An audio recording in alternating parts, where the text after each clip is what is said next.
Hello everyone, ಎಲ್ಲರೂ ಹೇಗೆ ಓದ್ತಿದ್ದೀರಾ? ನಿನ್ನೆ ನಾನು ಒಂದು ವಿಡಿಯೋ ಹಾಕಿದ್ದೆ ಮ್ಯಾಥಮೆಟಿಕ್ಸ್ ಸಬ್ಜೆಕ್ಟ್ ಮೇಲೆ ಇಂಪಾರ್ಟೆಂಟ್ ಇರುವಂತಹ ಫಾರ್ಮುಲಾಸು ಮತ್ತು ಕಾನ್ಸೆಪ್ಟ್ಸ್ನ ಈಸಿಯಾಗಿರುವಂತಹ ಕಾನ್ಸೆಪ್ಟ್ ಮತ್ತು ಸ್ಕೋರ್ ಮಾಡೋಕ್ಕಾಗುವಂತಹ ಕಾನ್ಸೆಪ್ಟ್ ಮೇಲೆ ನಾನು ಫಾರ್ಮುಲಾಸ್ ಎಲ್ಲ ಹಾಕಿದ್ದೆ. ಅದನ್ನು ನೀವು ನೋಡಿದ್ದೀರಾ ಅಂತ ಅಂದ್ಕೊಂಡಿದ್ದೀನಿ. ಅದಕ್ಕೆ ಎಕ್ಸ್ಪ್ಲನೇಷನ್ ಬೇಕು ಅಂತಂದರೆ ಕಮೆಂಟ್ ಮಾಡಿ ಹೇಳಿ, ಇನ್ ಡೀಟೇಲಾಗಿ ಎಕ್ಸ್ಪ್ಲೇನ್ ಮಾಡೋಕ್ಕೆ ಟ್ರೈ ಮಾಡ್ತೇನೆ. ಹಾಗೆ ಇವತ್ತು ನಾನು ಲ್ಯಾಂಗ್ವೇಜಸ್ ಬಗ್ಗೆ ಕೀವರ್ಡ್ಸ್ ಬರುತ್ತಲ್ಲ, ಆ ಒಂದು ಕೀವರ್ಡ್ ಮೇಲೆ ನಾನು ಇಂಪಾರ್ಟೆಂಟ್ ಇರುವಂತಹ ಕೀವರ್ಡ್ಸ್ ಮೇಲೆ ವೀಡಿಯೋನ ಮಾಡ್ತಾಯಿದ್ದೀನಿ. ನನ್ನ ವಾಯ್ಸು ಸ್ವಲ್ಪ ಗರಗರ ಇದೆ, ಅಡ್ಜಸ್ಟ್ ಮಾಡ್ಕೊಳ್ಳಿ, ಬಿಕಾಸ್ ನಂಗೆ ಹುಷಾರಿಲ್ಲ. ಸೊ ಹಾಗಾಗಿ ಲ್ಯಾಂಗ್ವೇಜಸ್ ಅಂತ ಅಂದರೆ ನಮಗೆ ಮೇನ್ ಕಾಂಪಿಟೆನ್ಸಿಯಲ್ಲಿ ಏನು ಬರುತ್ತೆ ಅಂತಂದರೆ 4 ಸ್ಕಿಲ್ಸ್ ಬರುತ್ತೆ. ಯಾವುದ್ಯಾವುದು ಅಂತಂದರೆ LSRW ಅಂದರೆ ಲಿಸನಿಂಗು, ಸ್ಪೀಕಿಂಗು, ರೀಡಿಂಗು, ರೈಟಿಂಗ್ ಅಂತ. ಈ ಒಂದು 4 ಸ್ಕಿಲ್ಲಲ್ಲಿ ನಮಗೆ 2 ಭಾಗ ಮಾಡಿರ್ತಾರೆ. ಯಾವುದ್ಯಾವುದು ರಿಸೆಪ್ಟಿವ್ ಸ್ಕಿಲ್ಲು, ಪ್ರೊಡಕ್ಟಿವ್ ಸ್ಕಿಲ್ ಅಂತ. ರಿಸೆಪ್ಟಿವ್ ಅಂತಂದರೆ ನಮಗೆ ಅಲ್ಲಿ ಅಂಡರ್ಸ್ಟ್ಯಾಂಡಿಂಗ್ ಇರುತ್ತೆ, ನಮ್ಮ ಕೆಲಸ ಏನೂ ಇರೋದಿಲ್ಲ, ಬರೀ ಕೇಳೋದಷ್ಟೇ, ಪ್ಯಾಸಿವಲ್ಲಿರುತ್ತೆ. ಪ್ರೊಡಕ್ಟಿವ್ ಅಂತಂದರೆ ನಮಗೆ ಕೆಲಸ ಇರುತ್ತೆ, ಆಯಿತಾ. ಅದು ಎಸ್ ಮತ್ತು ಡಬ್ಲ್ಯೂ ಇವೆರಡು. ಕೇಳುವಂಥದ್ದು ನಾವು ಸುಮ್ಮನೆ ಪ್ಯಾಸಿವಾಗಿ ಕೇಳ್ತಾ ಇರ್ತೀವಿ. ರೀಡು ಅಷ್ಟೇ, ನಾವು ರೀಡ್ ಮಾಡ್ತಾ ಇರ್ತೀವಲ್ಲ, ಏನು ಕೆಲಸ ಇರಲ್ಲ. ಪ್ರೊಡಕ್ಟಿವ್ ಅಲ್ಲಿ ಮಾತ್ರ ಏನಿರುತ್ತೆ, ಸ್ಪೀಕಿಂಗ್, ನಾವು ಮಾತಾಡೋದು, ಮತ್ತು ರೈಟಿಂಗು, ಇವೆರಡು ಪ್ರೊಡಕ್ಟಿವ್ ಕೆಲಸದಲ್ಲಿ ಬರುತ್ತೆ. 4 ಸ್ಕಿಲ್ಸಲ್ಲಿ 2 ಭಾಗ ಮಾಡಿದ್ದಾರೆ. ಇದು ಕೇಳ್ತಾರೆ ಅನಿಸುತ್ತೆ. ಸಿಂಪಲ್ ಕಾನ್ಸೆಪ್ಟು, ಬಟ್ ಕನ್ಫ್ಯೂಷನ್ ಆಗಿಬಿಡುತ್ತೆ, ಹಾಗಾಗಿ ನೋಟ್ ಮಾಡಿಟ್ಕೊಳ್ಳಿ. Next component of language knowledge ಯಾವುದಾದ್ರು ಬರುತ್ತೆ ಅದರಲ್ಲಿ ಅಂದರೆ ಫೋನೋಲಾಜಿ ಅಂತ. ಫೋನೋಲಾಜಿ ಅಂದರೆ ಫೋನಿಕ್ಸ್ ಅಂದರೆ ಸೌಂಡು. ಇದರಲ್ಲಿ ಏನಿರುತ್ತೆ, ಅಂಡರ್ಸ್ಟ್ಯಾಂಡಿಂಗ್ ಯೂಸಿಂಗ್ ಸ್ಪೀಚ್ ಸೌಂಡನ್ನು ನಾವು ಹೇಳ್ಕೊಡೋದಕ್ಕೆ ಫೋನೋಲಾಜಿ ಅಂತ ಕರೀತಾರೆ. ಮಾರ್ಫೋಲಜಿ ಅಂದರೆ ವರ್ಡ್ ಫಾರ್ಮೇಷನ್ ಮಾಡೋದಕ್ಕೆ ಮಾರ್ಫೋಲಜಿ ಅಂತ ಕರೀತಾರೆ. ಇವೆಲ್ಲ ವರ್ಡು ಈ ಮೆಥಡಾಲಜಿಯಲ್ಲಿ ಬರ್ತಾ ಹೋಗುತ್ತೆ, ಕನ್ಫ್ಯೂಷನ್ ಆಗೋ ಚಾನ್ಸಸ್ ಜಾಸ್ತಿ ಇರುತ್ತೆ. ಹಾಗಾಗಿ ಇವೆಲ್ಲ ವರ್ಡ್ಗಳನ್ನ ನೆನ್ಪಿಟ್ಕೊಳ್ಬೇಕು. ಮಾರ್ಫಾಲಜಿ ಅಂದರೆ ವರ್ಡ್ ಫಾರ್ಮೇಷನು, ಪ್ಲೂರಲ್ಲು, ಸೆಂಟೆನ್ಸು, ಈ ಥರದ್ದೆಲ್ಲ ಮಾಡೋವಂಥದ್ದು. ಸಿಂಟೆಕ್ಸ್ ಅಂದರೆ sentence structure and word order. Sentence ಗೊತ್ತಿರುತ್ತೆ, ವರ್ಬು ಮತ್ತು ವರ್ಬೆಲ್ಲ ಹಾಕಬೇಕು, ಅದು ಆರ್ಟಿಕಲ್ ಎಲ್ಲ ಹಾಕಬೇಕು, ನೌನ್ ಎಲ್ಲ ಹಾಕಬೇಕು, ಅದನ್ನೆಲ್ಲ ಹೇಳ್ಕೊಡೋದು ಯಾವುದು, ಸಿಂಟೆಕ್ಸು. ಸಿನಾಮಿಕ್ಸ್ ಅಂದರೆ ವರ್ಡ್ ಮೀನಿಂಗು ವ್ಯಾಕ್ಯಾಬುಲರಿಯಲ್ಲಿ ಬರುತ್ತೆ. ಪ್ರಾಗ್ಮ್ಯಾಟಿಕ್ಸ್ ಅಂತಂದರೆ ಸೋಷಿಯಲ್ ಯೂಸ್ ಆಫ್ ಲ್ಯಾಂಗ್ವೇಜು, ಆಯಿತಾ. ಅಂದರೆ ಎಲ್ಲೆಲ್ಲಿ ಲ್ಯಾಂಗ್ವೇಜಸ್ನ ಯೂಸ್ ಮಾಡಿ ಕಮ್ಯುನಿಕೇಷನ್ ಅಂತಾರಲ್ಲ, ಅಲ್ಲೆಲ್ಲ ಬರ್ತಾ ಹೋಗುತ್ತೆ. ನೆಕ್ಸ್ಟು ನಾನಿದು ಲಾಸ್ಟ್ ಮಿನಿಟ್ ವಿಡಿಯೋ ಮಾಡ್ತಾ ಇರೋದು, ಇನ್ ಡೀಟೇಲಲ್ಲಿ ಮಾಡೋಕ್ಕೆ ಹೋಗೋದಿಲ್ಲ ನಾನು. ಲ್ಯಾಂಗ್ವೇಜ್ ಲರ್ನಿಂಗ್ ವರ್ಸಸ್ ಅಕ್ವೆಜೇಷನ್ ಅಂತಂದರೆ ಏನು, ಇವೆರಡು ವರ್ಡು ತುಂಬಾ ಇಂಪಾರ್ಟೆಂಟ್ ಆಗುತ್ತೆ. ಲರ್ನಿಂಗು ಅಕ್ವೆಜೇಷನ್ ಮಧ್ಯೆ ತುಂಬಾ ಕ್ವೆಶನ್ಸ್ ಬರ್ತಾ ಹೋಗುತ್ತೆ. ಅಕ್ವೆಜೇಷನ್ ಅಂದರೆ ಫಸ್ಟ್ ಲ್ಯಾಂಗ್ವೇಜ್ ಅಂತ. ಫಸ್ಟ್ ಲ್ಯಾಂಗ್ವೇಜ್ ಅಂದರೆ ಅದು ಮದರ್ ಟಂಗ್ ಲ್ಯಾಂಗ್ವೇಜಿಗೆ ಫಸ್ಟ್ ಲ್ಯಾಂಗ್ವೇಜ್ ಅಂತಾರೆ. ಮಕ್ಕಳು ಏನು ಮಾಡ್ತಾರೆ, ಅದನ್ನು ಕೇಳಿಸ್ಕೊಂಡ್ಬಿಟ್ಟು ಕಲಿತಾ ಬರ್ತಾರೆ. ಅದಕ್ಕಾಗಿ ಫಾರ್ಮಲಾಗಿ ಯಾವುದೇ ಥರ ಟ್ಯೂಷನಿಗೆ ಅಥವಾ ಸ್ಕೂಲಿಂಗಲ್ಲಿ ಹೋಗಲ್ಲ, ಆಯಿತಾ. ಲರ್ನಿಂಗಲ್ಲಿ ಫಾರ್ಮಲ್ ಆಗಿರುತ್ತೆ, ಸ್ಕೂಲ್ಗಳಿಗೆ ಹೋಗಿ ಕಲಿಯೋವಂಥದ್ದು. ಇವಾಗ ಇಂಗ್ಲೀಷ್ ಲ್ಯಾಂಗ್ವೇಜ್ ಆಗಲಿ, ಕನ್ನಡ ಇದು ಅದರ್ ದೆನ್ ಮದರ್ ಟಂಗ್. ಮಕ್ಕಳು ಯಾವ್ದು ಮನೇಲಿ ಮಾತಾಡ್ತಿರ್ತಾರೋ ಅದು ಬಿಟ್ಟು ಹೊರಗಡೆ ಏನು ಕಲಿತಾರೋ ಅದು ಏನಾಗುತ್ತೆ, ಫಾರ್ಮಲ್ ಲ್ಯಾಂಗ್ವೇಜ್ ಆಗುತ್ತೆ, ಅಕ್ವೆಜೇಷನಿಗೆ ಬರೋದಿಲ್ಲ. ಮದರ್ ಟಂಗು ಫಸ್ಟ್ ಲ್ಯಾಂಗ್ವೇಜ್ ಮಾತ್ರ ಅಕ್ವೆಜೇಷನಿಗೆ ಬರುತ್ತೆ. ಮದರ್ ಟಂಗ್ ಅನ್ನೋದನ್ನು ನೆನ್ಪಿಟ್ಕೊಳ್ಳಿ. Acquisition is equal to mother tongue. ಪೆಡಲಾಗಿ ಒಳಗೆ ನೋಡೋದಾದರೆ ನಾವು ಏನಂತ ಹೋಲಿಸ್ಟಿಕ್ ಡೆವಲಪ್ಮೆಂಟಲ್ಲಿ ತುಂಬ ಇಂಪಾರ್ಟೆನ್ಸ್ ಕೊಡ್ತೀವಿ. ಹಾಗಂದರೆ ಏನು, all 4 skill develops together for effective communication. ಒಂದು ಕಮ್ಯುನಿಕೇಷನ್ ಆಗಬೇಕು ಅಂತಂದರೆ ಅಲ್ಲಿ ಲ್ಯಾಂಗ್ವೇಜಸ್ ತುಂಬಾ ಇಂಪಾರ್ಟೆಂಟು. ಬಟ್ ನಾವು ಅಕಾಡೆಮಿಕಲ್ಲಿ ನೋಡಿದಾಗ, ಪೆಡಗಾಗಿ ಅಂದಾಗ ಅಕಾಡೆಮಿಕ್ ಬರುತ್ತೆ, ಅಲ್ಲಿ ನೋಡಿದಾಗ ಕೊಟ್ಟಿರುವಂತಹ ಒಂದು ಫಾರ್ಮೆಟು 2020ಯಲ್ಲಿ ಎನ್ ಸಿ ಎಫಲ್ಲಿ ಏನೇನು ಲ್ಯಾಂಗ್ವೇಜ್ ಇದೆ ನಮಗೆ, 1 2 3 language compulsory, 5 language foreign language ಅಡಿಷ್ನಲ್ಲು.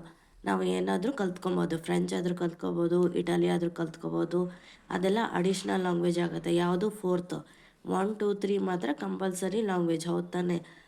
ಅದ್ರ ಬಗ್ಗೆ ವಿಚಾರ ಮಾಡೋದಕ್ಕೆ ನೋಡುವಂಥದ್ದು ಹೋಲಿಸ್ಟಿಕ್ ಡೆವಲಪ್ಮೆಂಟು. ಅಲ್ಲಿ ಏನಾಗುತ್ತೆ, 4 ಸ್ಕಿಲ್ಸ್ ಡೆವಲಪ್ ಆಗುತ್ತೆ. ಯಾವುದಾದ್ರು ಸ್ಕಿಲ್ಲು ಅಂತಂದರೆ ಇಲ್ಲಿ ನೋಡಿದ್ವಲ್ಲ, listening, speaking, reading writing 4 skill develop ಆಗುತ್ತೆ. ಅವು ಯಾವುದರಿಂದ? ಕಮ್ಯುನಿಕೇಷನಿಂದ.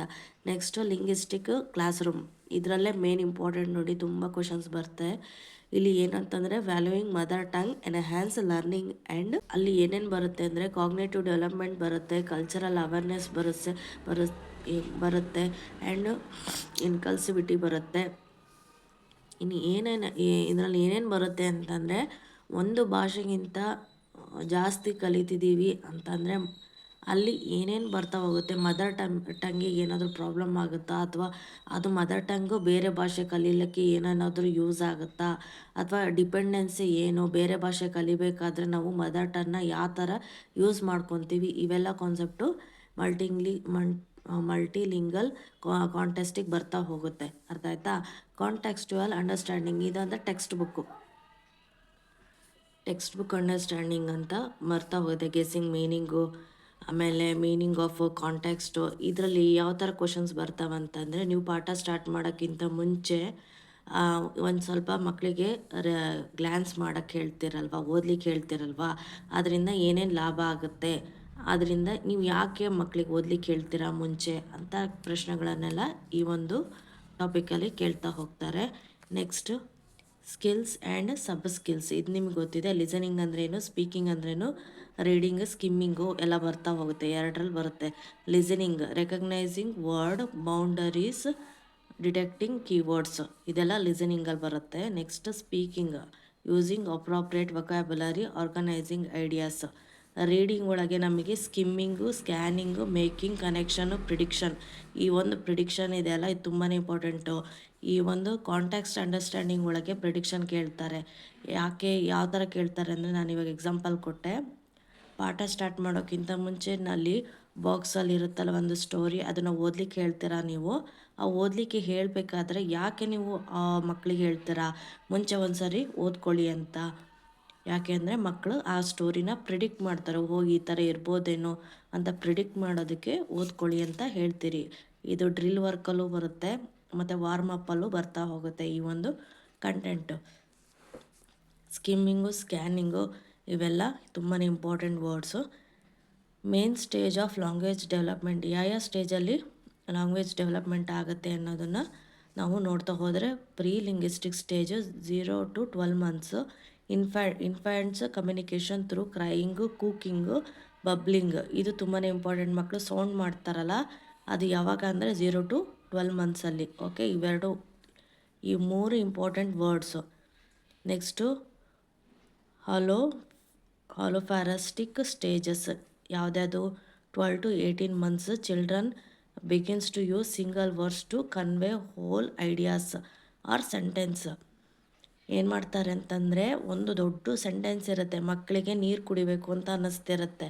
ಆವಾಗ ಏನು ಮಾಡ್ತಾರೆ ಮಕ್ಕಳು, ಉಗ್ಗು ಉಗ್ಗು ಅಂತನೋ ಅಥವಾ ಏನೋ ಸೌಂಡ್ ಹೇಳ್ಕೊಟ್ಟಿರ್ತಾರೆ, ನೀರು ಅಂತನೋ ಏನೋ ಹೇಳ್ಕೊಟ್ಟಿರ್ತಾರೆ. ಆ ಒಂದು ನನಗೆ ನೀರು ಬೇಕು ಅಂತ ಕೇಳೋದಕ್ಕೆ ಅವರು ಜಸ್ಟ್ ಒಂದೇ ಒಂದು ವರ್ಡಲ್ಲಿ ನೀರು ಅಂತ ಹೇಳ್ತಾರೆ. ಆ ಒಂದು ಸ್ಟೇಜ್ ಯಾವುದು ಅಂತಂದರೆ ಹೋಲೋಫ್ಯಾರಸ್ಟಿಕ್ ಸ್ಟೇಜ್ ಅಂತ. 2 words ಸ್ಟೇಜು, ಅಲ್ಲಿ ಏನು ಹೇಳ್ತಾರೆ, 18 to 24 months. Children start combining 2 words to form simple sentence such as want cookie. ನನಗೆ ಕುಕ್ಕಿ ಬೇಕು ಅಂತ ಹೇಳ್ಬಿಟ್ಟು ಫುಲ್ ಸೆಂಟೆನ್ಸ್ ಹೇಳೋದಿಲ್ಲ, ವಾಂಟ್ ಕುಕ್ಕಿ ಅಂತ ಹೇಳ್ತಾರೆ. ಎರಡೇ ವರ್ಡನ್ನು ಜೋಡಿಸ್ಬಿಟ್ಟು ಅವರು ಸೆಂಟೆನ್ಸ್ ರೀತಿಯಲ್ಲಿ ಹೇಳಕ್ಕೆ ಹೋಗ್ತಾರೆ, ನಂಗೆ ಅದು ಬೇಕು ಅಂತ. ಅದಕ್ಕೆ 2 word ಸ್ಟೇಜ್ ಅಂತ ಕರೀತಾರೆ. ಅದು ಯಾವಾಗ? 18 to 24 months.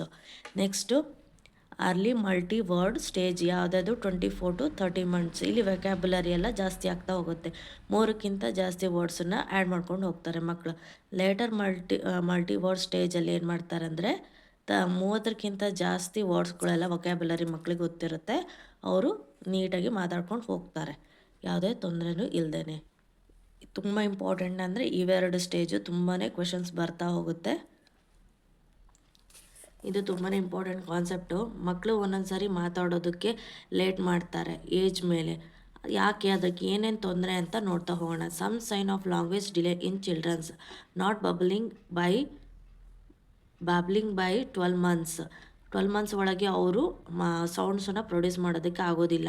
Not speaking any words by 15 ತಿಂಗಳಾದ್ರೂ ಅವ್ರು ಯಾವುದೇ ಥರ ಒಂದೊಂದು ವರ್ಡ್ ಕೂಡ ಪ್ರೊಡ್ಯೂಸ್ ಮಾಡೋಕ್ಕಾಗ್ತಾರಲ್ಲ, ಒಂದೊಂದು ವರ್ಡ್ ಕೂಡ ಹೇಳೋಕ್ಕಾಗ್ತಾರಲ್ಲ. 24 ಮಂತ್ಸ್ ಬಂದರೂ 2 ವರ್ಡ್ಸನ್ನು ಹೇಳೋಕ್ಕಾಗ್ತಾಯಿರಲ್ಲ. ಇವೆಲ್ಲವೂ ಏನು ಅಂತಂದರೆ ಮಕ್ಕಳು ಡಿಲೇ ಮಾಡ್ತಾ ಇದ್ದಾರೆ ಒಂದು ಲ್ಯಾಂಗ್ವೇಜ್ ಕಲೀಲಿಕ್ಕೆ ಅನ್ನೋದು. ಡಿಫಿಕಲ್ಟಿ, ಇದಕ್ಕೆ ಏನೇನಪ್ಪ difficulties in limited vocabulary compared to the peers. ಇದನ್ನು ಹೇಗೆ ಕಂಡುಹಿಡಿತಾರೆ ಅಂತಂದರೆ ಬೇರೆ ಮಕ್ಕಳಿಗೆ ಹೋಲಿಸಿದಾಗ ಈ ಮಕ್ಕಳು ಹಿಂದೆ ಬೀಳ್ತಾ ಇದ್ದಾರೆ ಅಂತ ಗೊತ್ತಾಗುತ್ತೆ. ಪೇರೆಂಟ್ ರೋಲ್ ಏನು, ಆ ಥರ ಒಂದು ಮಕ್ಕಳಿಗೆ ಕಷ್ಟ ಆದಾಗ ಪೇರೆಂಟ್ಸ್ ಯಾವ ಥರ ಇರಬೇಕು ಅಂತಂದರೆ they should consult a paediatrician or speech language pathologist for guidance. ಅವ್ರು ಏನು ಮಾಡಬೇಕು ಅಂತಂದರೆ ಒಂದು ಅವ್ರ ಜೊತೆಗೆ ಆ್ಯಕ್ಟಿವಿಟಿ ಮಾಡಬೇಕು, ಇಲ್ಲ ಅಂತಂದರೆ ಪೀಡಿಯಾಟ್ರಿಷನಿಗೆ ತೋರಿಸ್ಬೇಕು, ಇಲ್ಲಾಂದರೆ ಸ್ಪೀಚ್ ಲ್ಯಾಂಗ್ವೇಜ್ ಪ್ಯಾಥಾಲಜಿಸ್ಟ್ ಅಂತ ಇರ್ತಾರೆ, ಅವ್ರ ಹತ್ರ ಕರ್ಕೊಂಡೋಗಿ ಗೈಡೆನ್ಸ್ನ ತಗೊಳ್ಬೇಕು. Next, child's environment influence their language development. ಮಕ್ಕಳ ಪರಿಸರ ಲ್ಯಾಂಗ್ವೇಜ್ ಕಲಿಯೋದಕ್ಕೆ ಹೇಗೆ ಇನ್ಫ್ಲುಯೆನ್ಸ್ ಆಗುತ್ತೆ ಅನ್ನೋದು ತುಂಬಾ ಇಂಪಾರ್ಟೆಂಟು. ಕ್ಲಾಸ್ ರೂಮ್ ಕ್ವೆಶನ್ಸಲ್ಲಿ ಬರ್ತಾ ಹೋಗುತ್ತೆ. Factors include the amount and quality of verbal communication from take CARES ಅಂತಂದರೆ ಒಂದು ಪೇರೆಂಟ್ಸ್ ಬರ್ತಾರೆ, ಗಾರ್ಡಿಯನ್ಸ್ ಬರ್ತಾರೆ. ಇವರೆಲ್ಲ ಏನು ಅಂತಂದರೆ ಮಕ್ಕಳನ್ನ ನೋಡ್ಕೊಳ್ಳೋರು. ಏನು ಮಾಡಬೇಕು, ಅವರು ಕ್ವಾಲಿಟಿಯಾಗಿ ವರ್ಬಲ್ಲಾಗಿ ಕಮ್ಯುನಿಕೇಷನ್ ಮಾಡ್ತಾ ಇರಬೇಕು, ಒಳ್ಳೆ ಮಾತುಗಳನ್ನು ಆಡಬೇಕು, ಸೌಂಡ್ಸನ್ನು ಕ್ಲಿಯರಾಗಿ ಮಕ್ಕಳಿಗೆ ತಿಳಿಯೋ ಹಾಗೆ ಮಾತಾಡ್ತಾ ಇರಬೇಕು. ಕಮ್ಯುನಿಕೇಷನ್ ಸ್ಕಿಲ್ ಡೆವಲಪ್ ಆಗೋಕ್ಕೆ ಅವ್ರ ಜೊತೆಗೆ ಇಂಟರ್ಯಾಕ್ಷನ್ ಮಾಡ್ತಾ ಇರಬೇಕು. Next, opportunity for social interaction with peers and adults. Okay, next ಏನು ಬರುತ್ತೆ, ಅಪಾರ್ಚುನಿಟಿ ಫಾರ್ ಸೋಷಿಯಲ್ ಇಂಟರ್ಯಾಕ್ಷನ್. ಮಕ್ಕಳನ್ನು ಮನೆಯಲ್ಲೇ ಕೂಡಾಕೊಂಡು ಇರೋದು ತಪ್ಪು. ಅವ್ರನ್ನ ಬೇರೆ ಫ್ರೆಂಡ್ಸ್ ಜೊತೆಗೆ ಮಿಂಗಲ್ ಆಗೋದಕ್ಕೆ ಬಿಡಬೇಕು, ಬೇರೆಯವ್ರ ಜೊತೆಗೆ ಮಾತಾಡ್ಸೋಕೆ ಬಿಡಬೇಕು. ಆವಾಗ ಭಾಷೆ ಕಲೀಲಿಕ್ಕೆ ಸಾಧ್ಯ ಆಗುತ್ತೆ. Access to books and education materials. ಹಾಗೆಯೇ ಎಜುಕೇಷನ್ ಬುಕ್ಸ್ಗಳನ್ನು ಕೊಡುವಂಥದ್ದು, ಕತೆ ಪುಸ್ತಕಗಳನ್ನು ಮಕ್ಕಳ ಹತ್ರ ತೊಗೊಂಡ್ಬಂದು ಓದಿಸೋದು. ಅಂದರೆ ಅವ್ರಿಗೆ ಓದಲಿಕ್ಕಾಗಲ್ಲ, ಇವರೇ ಓದಿ ಹೇಳಬೇಕು. ಆಮೇಲೆ ಪಝಲ್ಸ್ ಬುಕ್ಕನ್ನು ತೊಗೊಂಬಂದು ಹೇಳೋವಂಥದ್ದು. ಈ ಥರ ಮಾಡಿದರೆ ಚೆನ್ನಾಗಿರುತ್ತೆ, ಮಕ್ಕಳಿಗೆ ಕಮ್ಯುನಿಕೇಷನ್ ಡೆವಲಪ್ ಆಗುತ್ತೆ, ವೊಕ್ಯಾಬುಲರಿ ಚೆನ್ನಾಗಾಗ್ತಾ ಹೋಗುತ್ತೆ. Presence of supportive and stimulative environment that encourages exploration and language use. ಏನಂತಂದರೆ ಯಾವಾಗಲೂ ಸಪೋರ್ಟಿವ್ ಆಗೇ ಇರಬೇಕು, ಬೈತಾ ಇರಬಾರ್ದು ಮಕ್ಕಳಿಗೆ. ನೀನೇನು ಕಲಿಯಲ್ಲ, ನೀನೇನು ಓದಲ್ಲ ಅಂತ ನೆಗೆಟಿವ್ ಆಗಿ ಇರಲೇಬಾರ್ದು.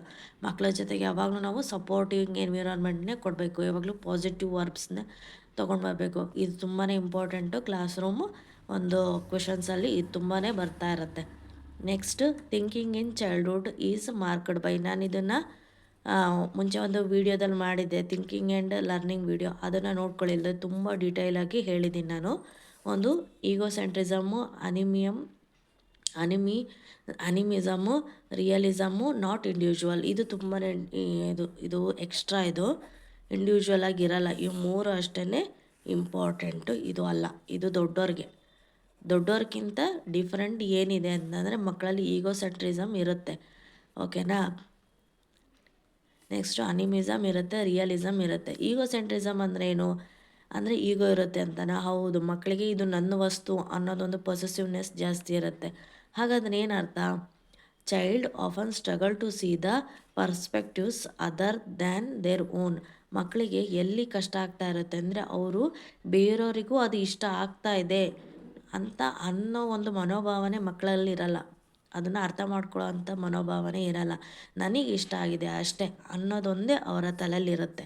They believe that every one experience the world has they do. ಅವ್ರೇನು ಥಿಂಕ್ ಮಾಡೋದಕ್ಕೆ ಕಷ್ಟ ಆಗ್ತಾ ಇರುತ್ತೆ ಅಂದರೆ ನನಗೇನು ಎಕ್ಸ್ಪೀರಿಯನ್ಸ್ ಆಗ್ತಾ ಇದೆನೋ, ಅವ್ರು ಏನು ತಿಳ್ಕೊಂಡಿರ್ತಾರೆ ಅಂತಂದರೆ ನನಗೇನು ಎಕ್ಸ್ಪೀರಿಯನ್ಸ್ ಆಗ್ತಾ ಇದೆನೋ ಬೇರೆಯವರೆಲ್ಲರಿಗೂ ಅದೇ ಥರ ಎಕ್ಸ್ಪೀರಿಯನ್ಸ್ ಆಗ್ತಾಯಿದೆ ಅಂತ ಅವ್ರು ಅಂದ್ಕೊಳ್ತಾರೆ. ಓಕೆ, ಅದೇ ಹಾಲ್ ಮಾರ್ಕಾಗಿ ರಿಜಿಸ್ಟರ್ ಆಗಿಬಿಟ್ಟಿರುತ್ತೆ. ಅವರು ನನಗೆ ಕಷ್ಟ ಆಗ್ತಾಯಿದೆ ಅಂದರೆ ಎಲ್ಲರಿಗೂ ಕಷ್ಟ ಆಗ್ತಾಯಿದೆ ಅನ್ನೋ ರೀತಿಯಲ್ಲಿ ಅವರು ಥಿಂಕ್ ಮಾಡ್ತಾ ಇರ್ತಾರೆ. ಅವ್ರದ್ದಂದೇ ಅವರು ಯೋಚನೆ ಮಾಡ್ತಾರೆ. Animism refers to the tendency of a children to attribute life and intentions to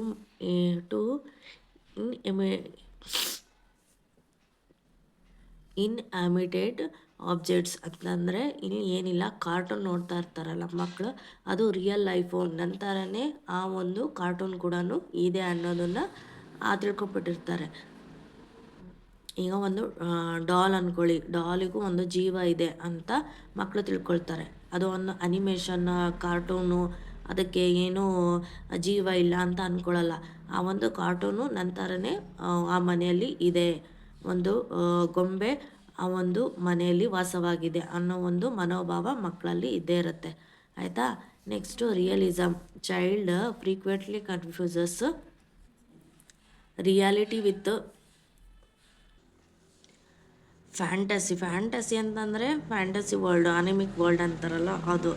they may struggle to distinguish between what is real and what is imaginary, often influence by their vivid imagination. ಅಂತಂದರೆ ಒಂದು ಆ ಮಕ್ಕಳಿಗೆ ಒಂದು real life ಯಾವುದು, animated life ಯಾವುದು ಅನ್ನೋದು ಎರಡನ್ನೂ ಬೇರೆ ಮಾಡೋಕ್ಕಾಗ್ತಾರಲ್ಲ, ಕನ್ಫ್ಯೂಷನ್ ಸ್ಟೇಟಲ್ಲಿ ಇರ್ತಾರೆ. ಇವೆಲ್ಲ ಕ್ಯಾರೆಕ್ಟರಿಸ್ಟಿಕ್ಸ್ ಯಾರ್ದು ಅಂದರೆ ಮಕ್ಕಳದು.